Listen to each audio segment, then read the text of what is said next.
Sveiki, mano brangieji. Na kągi, šiandieną turėsime lapkričio mėnesio prognozę, bet prieš pradedant noriu priminti, kad prieš lankantis elektroninėje parduotuvėje paulinaoti.com visada nukeliaukite į Paulinos Oti YouTube kanalo įrašų skiltį, ten jūs rasite pačią šviežiausią informaciją, būtent viskas, kas susijęs su elektroninė parduotuvė. Galbūt yra kažkokie tai ypatingi pasiūlymai, sumažintos kainos ar kažkokie tais nuolaidų kodai, kuriais galite pasinaudoti parduotuvėje. Tai kaip tik šiuo metu iki lapkričio vidurio mes vis dar švenčiame Paulinos Oti YouTube kanalo 2 metų gimtadienį ir ta proga yra jums sukurti 5 nuolaidų kodai, kuriais galite pasinaudoti elektroninėje parduotuvėje. Taipogi primenu, kad visą lapkričio mėnesį mus veiks retrogradinis Merkurijus. Daugiau informacijos galite paklausyti sugrįžus į spalio mėnesio prognozę. Ką norėčiau akcentuoti, kai Merkurijus keliauja atgal, tai nėra palankus metas kažkokioms tai naujoms pradžioms. Ir didžiausia problema yra tame, kad labai sunku yra pradėti kažką naujo per retrogradinį Merkurijų. Dažniausiai tai būna kova su vėjo malūnais. Na, o jeigu pavyksta pradėti, tai labai greitai tas projektas tampa nebeaktualus. Kažkam tai yra 1 metų klausimas, kažkam tai yra 2 metų klausimas, bet tai ne tas variantas, kai galima tikėtis tvirto fundamento, kuris bus ilgaamžis. Ir retrogradinis Merkurijus kiekvienais metais iš mūsų gyvenimo atima nuo 4,5 iki 6 mėnesių. Būtent tas laikotarpis, kada geriau yra ilsėtis, nieko naujo nesiimti. Bet mes juk negalime pusę metų tiesiog gulėti ir nieko nedaryti, taip? Dėl to labai svarbu yra žinoti tam tikras taisykles, į ką reikia atkreipti dėmesį, kad nenudegtumėt per kiekvieną retrogradinį Merkurijų. Ką daryti, kaip daryti, o ko geriau išvis nedaryti. Kokiems dalykams yra keliama raudona vėliava, o kokiems dalykams yra keliamos geltona arba žalia vėliavos. Tai jeigu norite sužinoti, kaip sušvelninti retrogradinio Merkurijaus poveikį, kaip apsaugoti ne tik save, bet ir visus artimuosius, rekomenduoju įsigyti 3 valandų paskaitų ciklą elektroninėje parduotuvėje apie retrogradinį Merkurijų ir tai yra labiau kaip podcast'o forma, taip nieko jums ten įsiminti nereikės, perklausysite ir viskas jums bus aišku. Ten jūs išgirsite labai daug realių pavyzdžių iš praktikos. Jeigu planuojate kažką pirkti, jeigu planuojate darytis operacijas ar grožio procedūras, jeigu planuojate pasirašyti naujus kontraktus, jeigu planuojate kažkokias tai keliones turėti, kaip reikia elgtis asmeniniuose santykiuose, ką daryti, jeigu tenka eiti į naują darbą per retrogradinį Merkurijų, visos šitos situacijos yra būtent išanalizuotos tame paskaitų cikle. Tai labai rekomenduoju įsigyti ir taipogi iki lapkričio vidurio, įsigijant šitą paskaitų ciklą, jūs galite jam panaudoti nuolaidos kodą ir sumažinti savo prekių krepšelio kainą. Na ir kaip visada, tiek mėnesio prognozes, tiek jaunaties pilnaties prognozes žiūrime pagal savo 3 pozicijas, tai yra Saulės ženklą, Mėnulio ženklą bei ascendentą.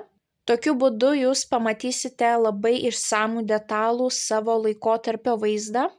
Na ir kaip visada, mano dėkingumas keliauja jums, labai esu dėkinga už jūsų įsitraukimą, be jūsų tokio aktyvumo šis kanalas taip ilgai tikrai negyvuotų, tai ačiū jums labai. Jeigu norite stipresnių energetinių mainų, nepamirškite parašyti komentaro po šio vaizdo įrašu, kiekvienam atrašysiu ir palinkėsiu didžiausios sėkmės. Na o dabar keliaukime į jūsų tarologinę prognozę. Skorpionai, pagrindinis įvykis skorpionams, lapkričio 1 savaitę.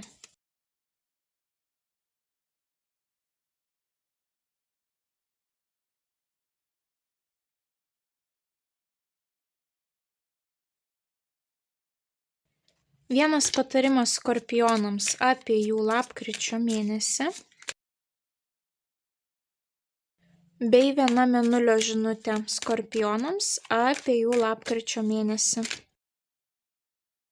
Skorpionai, jūsų lapkričio mėnesis labai, sakyčiau, atitinka retrogradinio Merkurijaus energetiką. Panašu, kad ne viskas eisis pagal planą ir jums reikės būti lankstiems, prisitaikyti prie to. ir įsisąmoninti tam tikras pamokas, būtent kurios bus susijusios su komforto praradimu. Gali būti ne tik komforto, bet kontrolės tam tikras praradimas, kai reikia kažką tais paleisti, kai reikia keisti planus. Bet gale mėnesio panašu, kad jau įeis į jūsų gyvenimą tam tikra struktūra.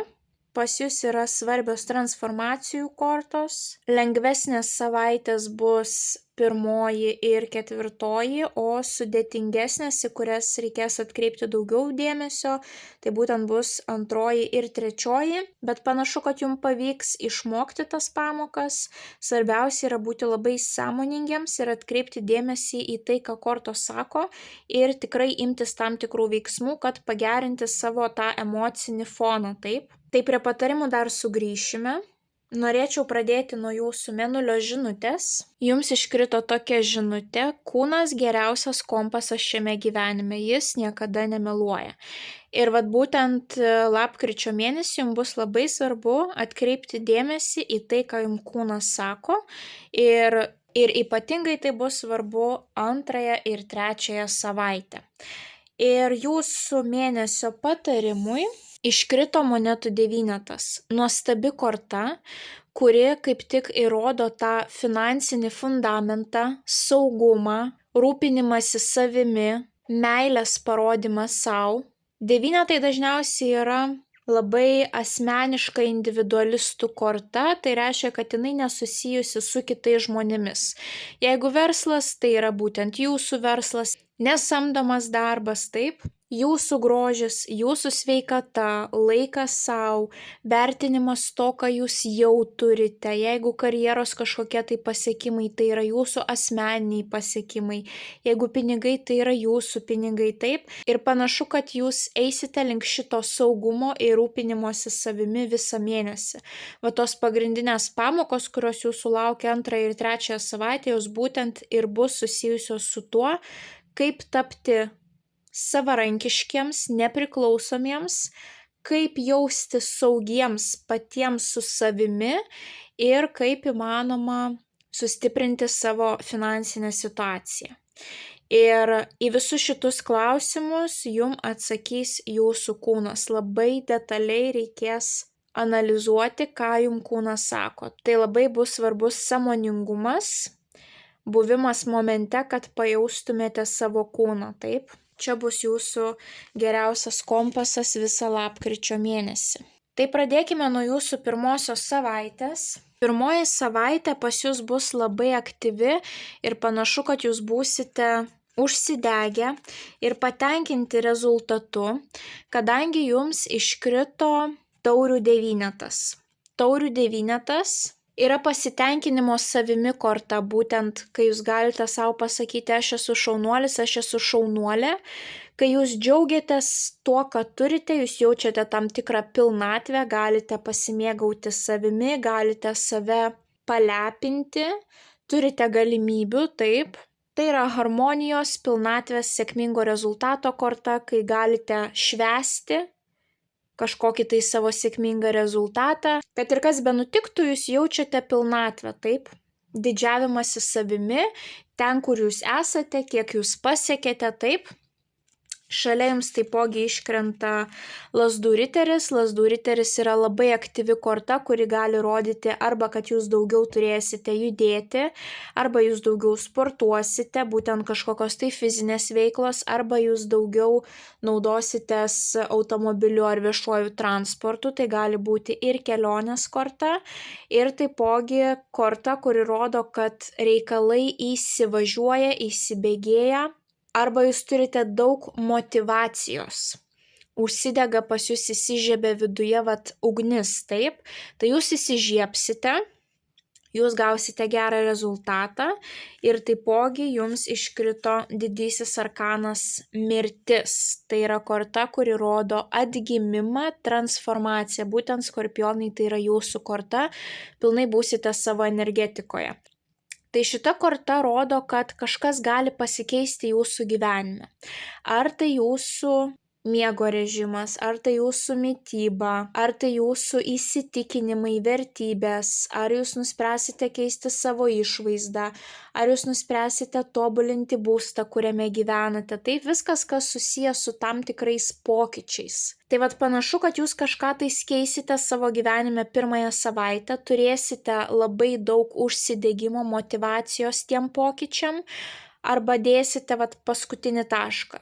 Nes mirties korta rodo tą fazę, kur jau tuoj kažkas pasibaigs ir prasidės kažkas naujo.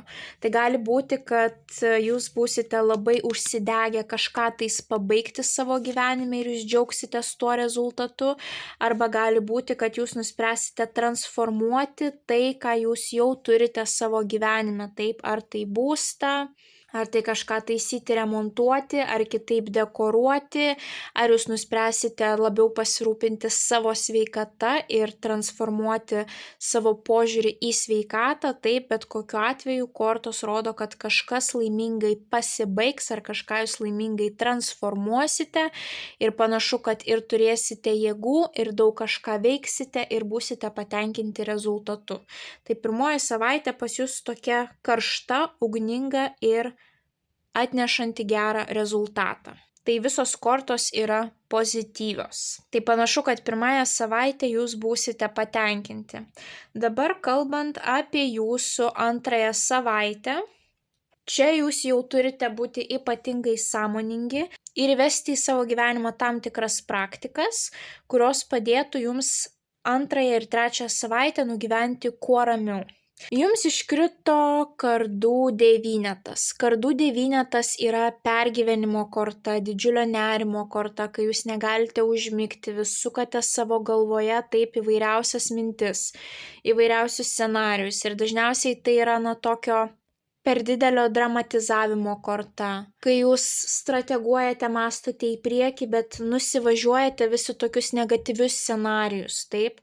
Taipogi tai gali būti prastos sveikatos korta, būtent kai dėl to jūsų chroninio streso jūs pajaučiate intensyvų galvos skausmą, migreną, surakina nugarą, panikos atakos, įvairiausios tokios problemos, kurios labai siejasi su stresu, taip. Dėl to ir sakau, kad antrąją savaitę viskas, kas vyks, tai yra labai laikina, jums tai suteiks tam tikrą pamoką duos, taip, ir jūs ją turite praeiti teisingai. Jeigu jūs ją praeisite teisingai, jūs šitą energetiką jausite labai lengvai, taip. Jeigu jūs kaip tik įniksite į visą šitą energetiką, jum jinai žymiai suaštrės. Tai jūs turite daryti viską, kad tik tą kuo mažiau jaustumėte. Tai vat kardų devynetas taip, arba naktinis darbas, arba nemiga naktimis, minčių sukimas galvoje ir dažniausiai tai yra tokie negatyvūs scenarijai. Tai jūs turite išmokti, kaip sustabdyti savo mintis. Taipogi iškrenta monetų penketas. Monetų penketas yra tam tikro stabilumo netekimo korta. Būtent arba jūs jaučiate finansinį stygių, arba jūs jaučiate, kad jums trūksta sveikatos, nes monetos atsakingos tiek už pinigus, tiek už mūsų sveikatą ir gali taipogi būti tam tikras dvasingumo trūkumas. Nes jeigu žmogus, kad ir turi mažai pinigų, bet turi stiprų tikėjimą, taip, tam tikrą religingumą, tikėjimą kažkuo aukštesniu, tai žmogus lengviau praeina tuos gyvenimo mėtymus. Jisai supranta, kad viskas gerai, tai yra laikina, niekada nebūsi vien viršuje, niekada nebūsi vien apačioje, reiškia, yra kažkokia pamoka, kurią man reikia išmokti, aš turiu išmokti gyventi su mažai, aš turiu išmokti gyventi su daug. Galbūt kažko aš nepadariau pakankamai, galbūt man reikia pradėti planuoti finansus, taip. Tai būtent dėl to šita korta gali reprezentuoti ir tam tikrą dvasingumo trūkumą, taip, kuris jums labai padėtų antrąją savaitę. Tai kas čia gali būti? Net jeigu jūsų pajamos yra aukštos, gali būti tokia situacija, kad atsiranda daug išlaidų ir jūs jaučiate ne tai, kad jūs likote su nuliu ar nuėjote į minusą, bet ta situacija, kur jums jau, pavyzdžiui, nekomfortiškai mažai sąskaitoje likę pinigų ir jūs bijote, kad, jeigu aš prieš tai ėjau į maisto prekių parduotuvę ir galėjau nežiūrėti kainas, dabar jau galbūt reikia pasiskaičiuoti ir man tai nėra komfortiška. Tai vat tam tikro išėjimo iš komforto zonos korta, bet taipogi šita korta sako, kad nebijokite paprašyti pagalbos. Jeigu jums reikės kažkokios pagalbos, atsiras žmonių, kurie jums padės, bet jūs turite išmokti paprašyti jos, taip? Gali būti, kad jūs peršalsite, visos 3 kortos tą rodo, tai labai pasisaugokite lapkričio mėnesį, renkitės šiltai, bet taipogi ir neperšilkite, taip, neperkaiskite. Jeigu tik jaučiate pirmuosius simptomus, ilgiau pamiegokite, pasirūpinkite savo imunitetu, pasirūpinkite savo kūnu, taip, nepamirškite, kad kūnas bus jūsų kompasas. Ir atkreipkite dėmesį, galbūt jūs susirgote būtent tada, kada jūsų laukia susitikimas su žmogumi, su kuriuo jūs labai nenorėjote susitikti, arba kai jums atėjo laikas imtis projekto, kurio jūs labai nenorėjote, taip, tai čia gali būti ne tik įprastas peršalimas, bet tai gali būti ir signalas iš kūno, kad galbūt jūs einate ne tą kryptimi, galbūt jūs verčiate save kažką tais daryti, nors suprantate, kad nieko gero tame nėra, taip, tai atkreipkite dėmesį ir į tai. Ir taipogi jums iškrito taurių ketvertas. Taurių ketverte moteris jaučiasi labai apatiškai, yra tam tikra depresinė nuotaika, arba moteris ant kažko tais pyksta ir nenori atleisti. Vėlgi visos 3 kortos yra labai tokios individualios. Ten nėra daug žmonių. Žmogus nusprendžia dažniausiai, kai iškrenta visos šios 3 kortos, atsitraukti, pabūti vienumoje. Arba jį priverčia gyvenimas, arba jisai pats nusprendžia taip nusigręžti nuo visų, nes vyksta tam tikra vidinė transformacija. Vat galbūt jūs išsigandote savo finansinės padėties, ar tikėjotės, kad jūs užsidirbsite daugiau, taip, ypatingai prieš kalėdinį laikotarpį, o va taip nutinka, kad reikia paleisti kontrolę, nes tiesiog jūs peršalate, taip, ir gyvenimas, sakykime, jums neduoda užsidirbti daugiau. Ir jūs verdate vieni savo mintise, analizuojate, kodėl jūs jaučiate tą baimę, ką reiktų daryti blogiausiu atveju, kaip galima išspręsti šitą problemą, taip. Tai šita korta rodo, kad pas jūs gali ateiti tam tikras pasiūlymas arba pagalba, nes mes matome ne vieną taurę prie merginos, bet mergina yra užsimerkusi. Jinai nenori priimti to pasiūlymo. Ir tai gali būti tokia situacija, kad jūs nenorite priimti to pasiūlymo, nes jūs jaučiate, kad energetiškai jūs esate labai nusilpę.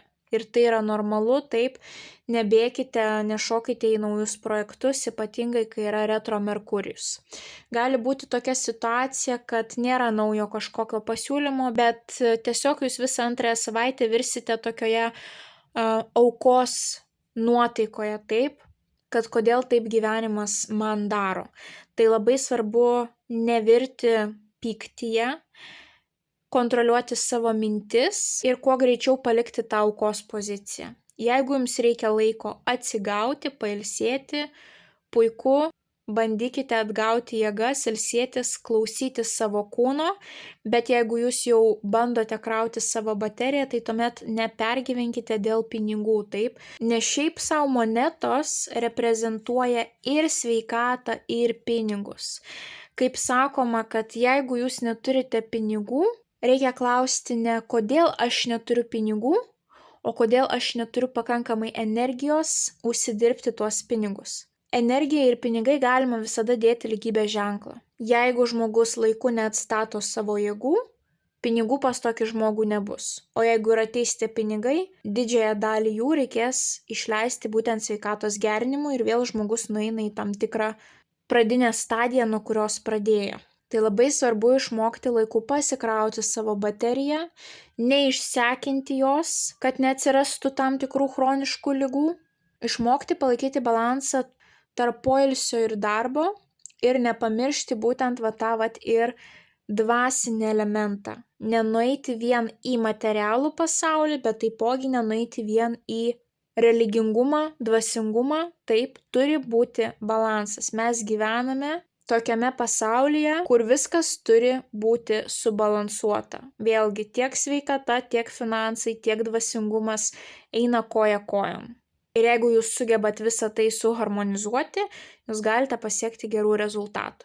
Tai vat tokia yra antroji savaitė ir reikia tas pamokas išmokti. Jeigu jaučiate, kad sveikata prastėja, tai skirkite laiko sveikatos gerinimui, bet nemastykite tuo metu, kad kas čia su pinigais, kaip aš išgyvensiu.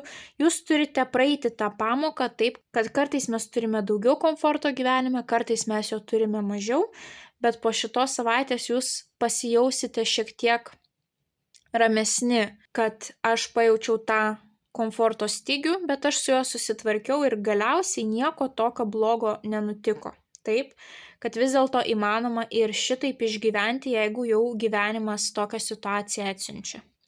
Tai labai svarbu yra pailsėti, nesukti savo galvoje negatyvių scenarijų ir turėti tam tikrą dvasingumą, analizuoti savo biudžetą, būtent kaip ką paskirstyti, kad šią savaitę įmanoma būtų nugyventi bent jau nenuėjus į didžiulį minusą. Ir vat būtent raktiniai žodžiai - trūkumas, nesaugumas, vienišumas, apatija, atsiribojimas, abejingumas, nerimas, baimė, nemiga.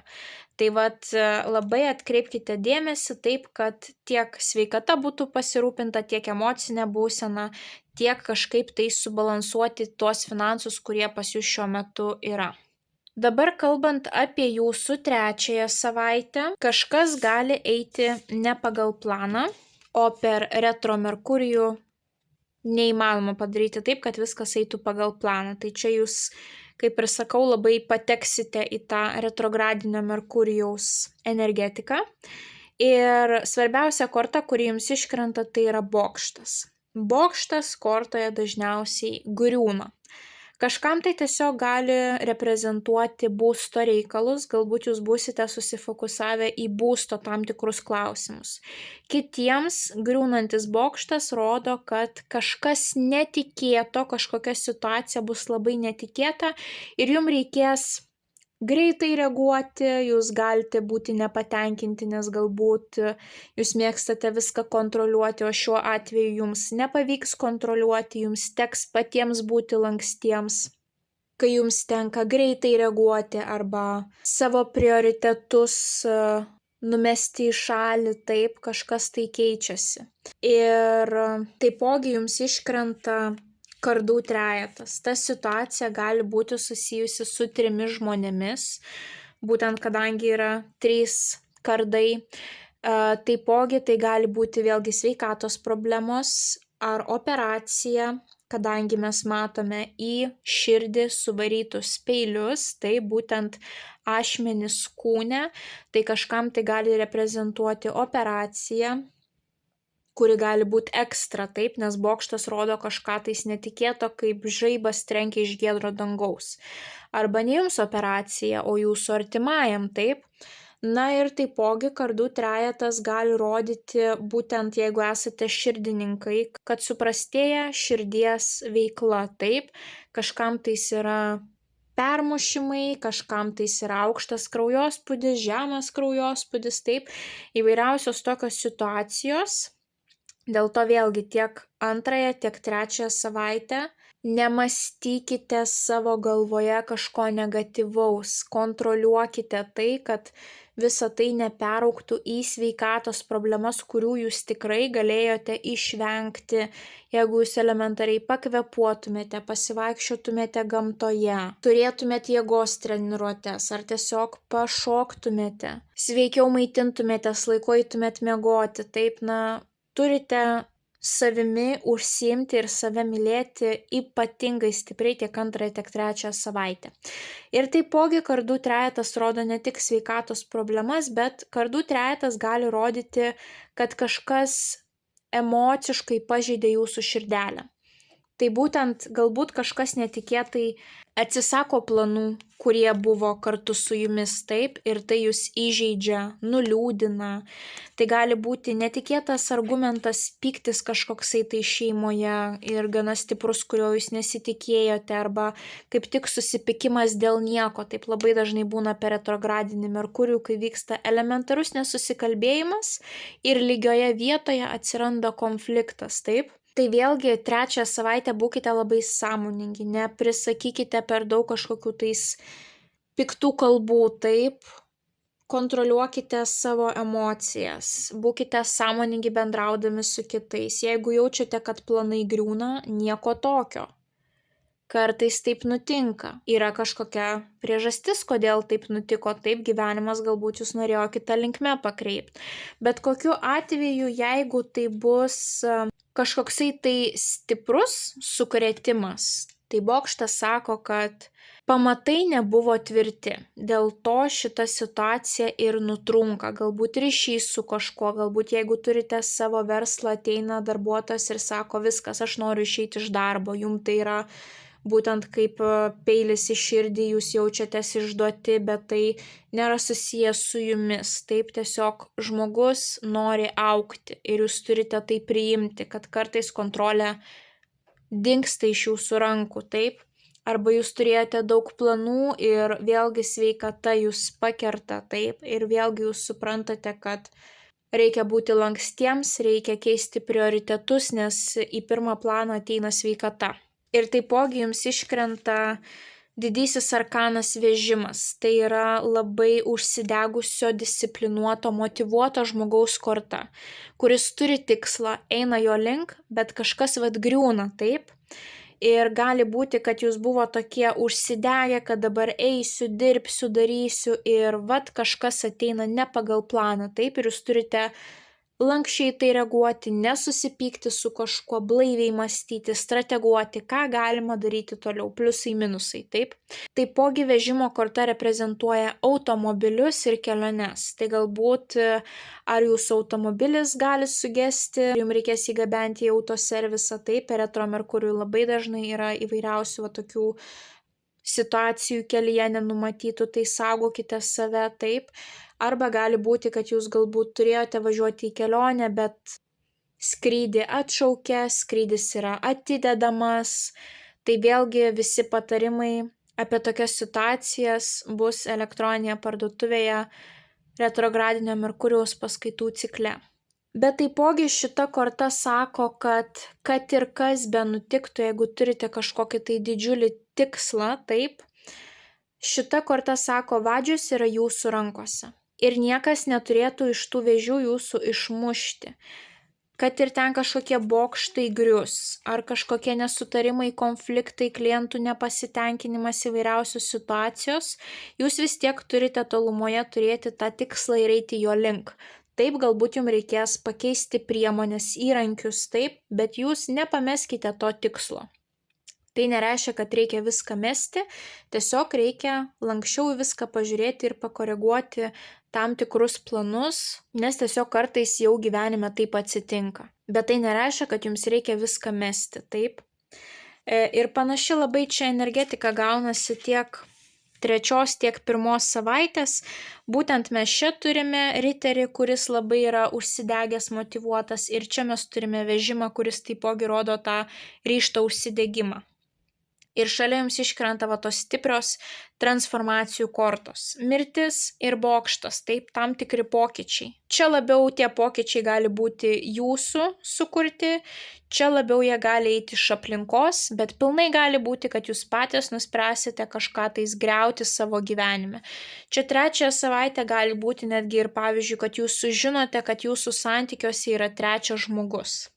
Arba kad jūs galvojate, pavyzdžiui, kad jūsų draugiai esate artimos, bet pasirodo, kad ten dar dalyvavo ir trečioji draugė, taip, kurios net neturėjo šiuose santykiuose būti. Ir jūs galite nuspręsti griauti kažkokius tai santykius, kažkokį tai ryšį ir eiti kažkur kitur savo tikslų link, taip. Tai vėlgi tokios transformacinės savaitės tiek antroji, tiek trečioji. Ir patarimai yra tie patys, taip. Ką įmanoma sukontroliuoti, kontroliuokite, ko neįmanoma kontroliuoti, kas slysta iš rankų, paleiskite. Labai rūpinkite sveikata ir neįsivelkite į bereikšmius konfliktus ir labai gerai kontroliuokite savo mintis. Na, o paskutinioji savaitė pas jūs čia gali būti susijusi su šeimos santykiais, jeigu turite vaikų, nes iškrito imperatorienė, gali būti ir poros santykiuose aiškumas. Panašu, kad čia bus bent jau 2 žmonės įsivėlę į tą situaciją. Paanalizuokime jūsų paskutinėje savaitę. Visų pirma, tai jums iškrito imperatorienė ir imperatorius. Tai yra pora. Jie dera tarpusavį. Taip, moteris yra savo labai rūpestingoje moteriškoje rolėje, vyras yra tokioje atsakingoje labai rolėje, kuris prisiema daug atsakomybių, viską kontroliuoja, taip. Imperatorienė gali rodyti ir šeimos pagausėjimą. Ir šalia taipogi iškrenta kardų valetas, o valetai pas mus atsakingi už vaikus. Tai vėlgi mes čia matome vaiką, mamą, tėvą, taip. Kažkokia situacija gali būti labai šeimyninė paskutinę savaitę. Galbūt laikas praleistas kartu visiems 3. Gali būti, kad jūs tik sužinojote, kad jūs turėsite šeimos pagausėjimą, taip. Kardų valetas taipogi reprezentuoja ir tam tikrą aiškumą, viskas, kas susijęs su komunikacija.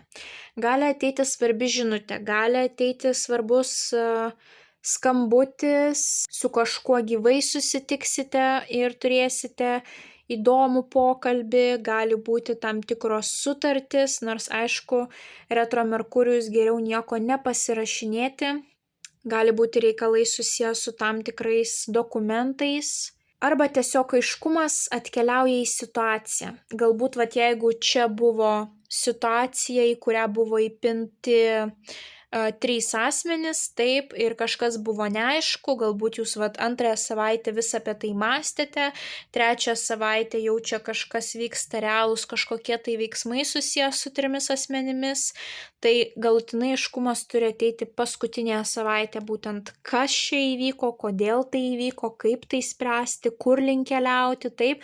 Šita korta taipogi rodo ir studijas, viskas, kas susiję jau, kaip ir sakiau, su komunikacija, taip, kai mes skaitom, kai mes analizuojam tam tikrus dokumentus, ar teisinius aktus, ar kodeksą darbo, taip, ar konstituciją skaitom, įvairiausios tokios situacijos, kai atsiranda smalsumas, domėjimasis, jeigu tai nauji santykiai, tai jūs galite domėtis vienas kitu, analizuoti, taip, aiškintis, ar jums yra pakeliui ar nepakeliui. Atkreipkite dėmesį ir į iliustracijas. Mes matome, kad vyras su moterim vienas į kitą nežiūri, jie yra atsukę nugaras. Kažkam tai gali būti tam tikra konfliktinė situacija tarp vyro ir moters.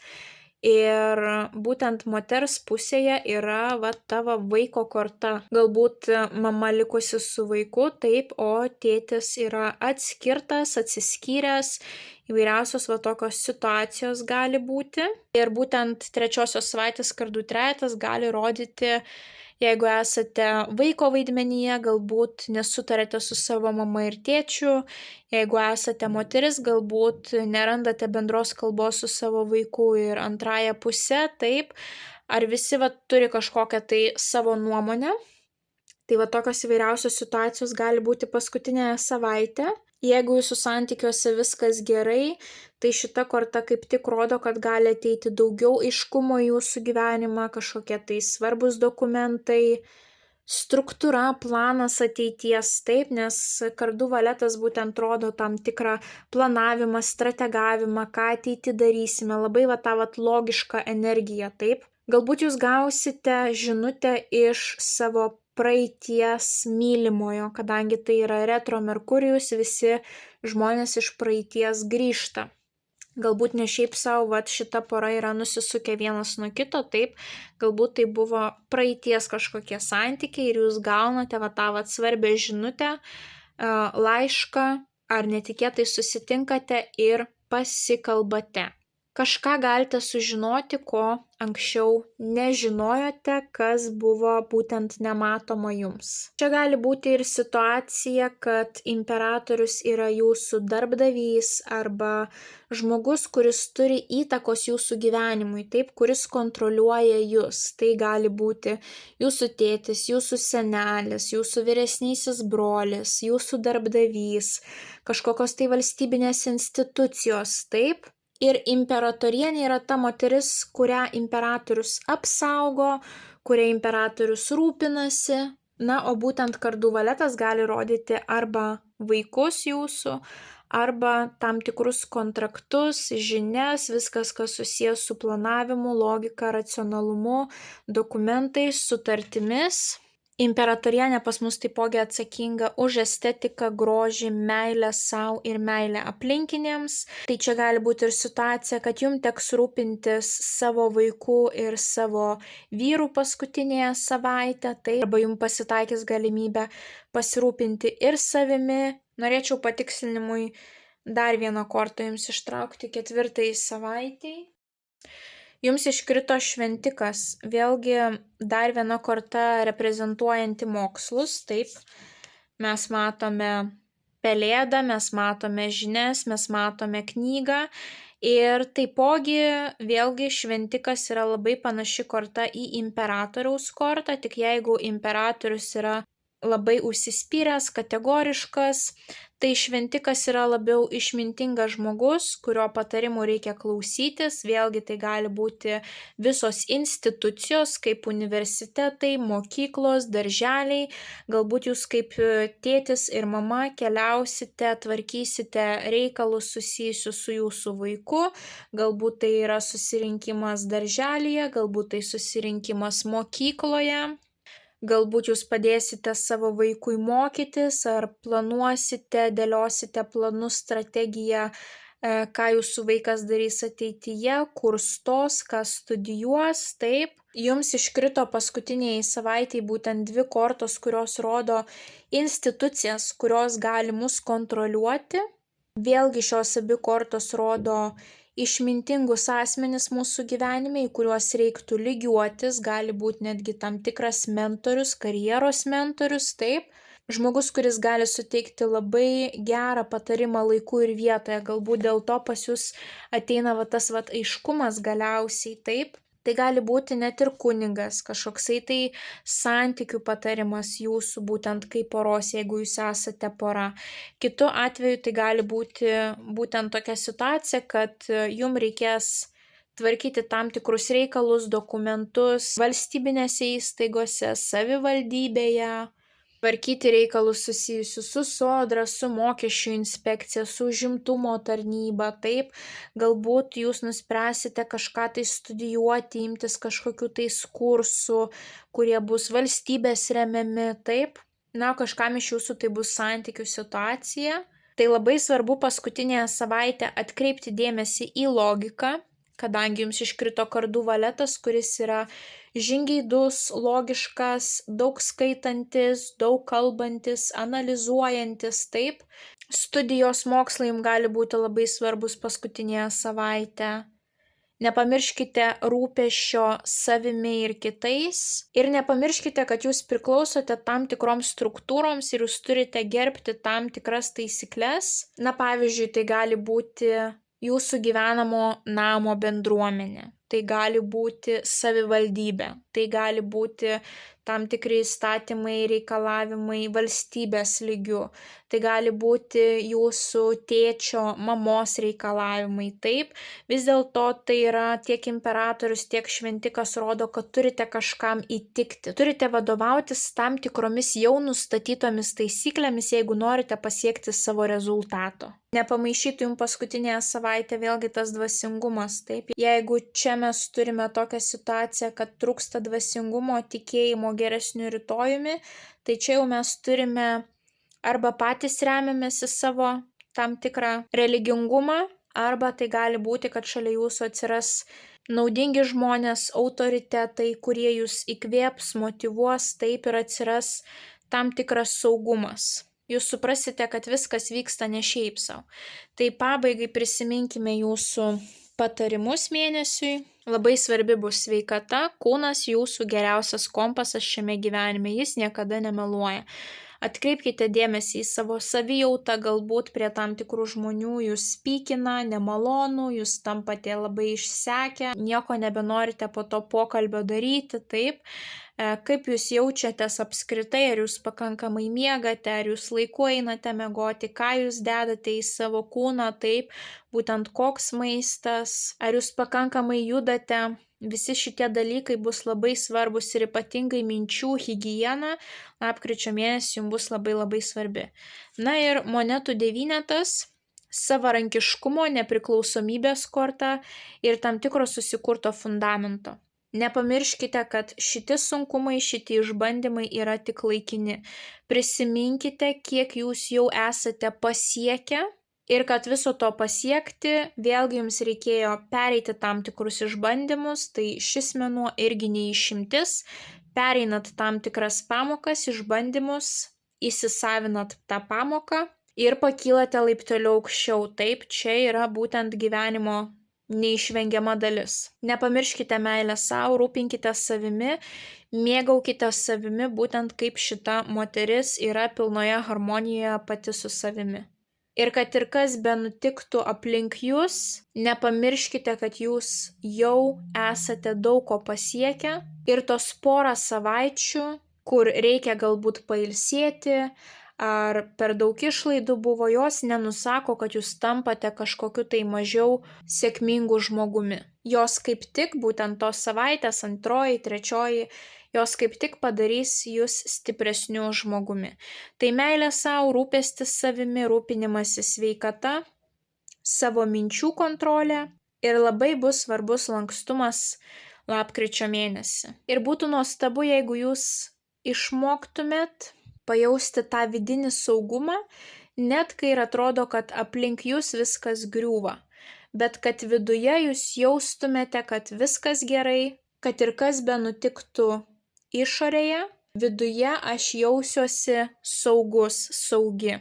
Taip, kad aš vis dar turiu savo tikslus, vis dar esu motyvuota.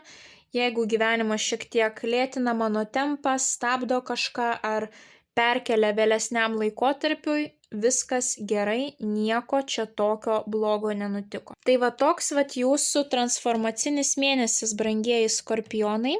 Tai linkiu jums didžiausios sėkmės lapkričio mėnesį. Nepamirškite paspausti patinka mygtuko, komentare parašyti bent jau širdelę, pasidalinti prognozę su artimaisiais, kuriems ji galėtų būti aktuali, užsiprenumeruoti kanalą, paspausti pagirimo mygtuką prognozijai ir taipogi nepraleiskite galimybės pasinaudoti nuolaidos kodais elektroninėje parduotuvėje paulinaoti.com. Na, o mes kaip visada pasimatysime jūsų kitose prognozėse. Ate, ate.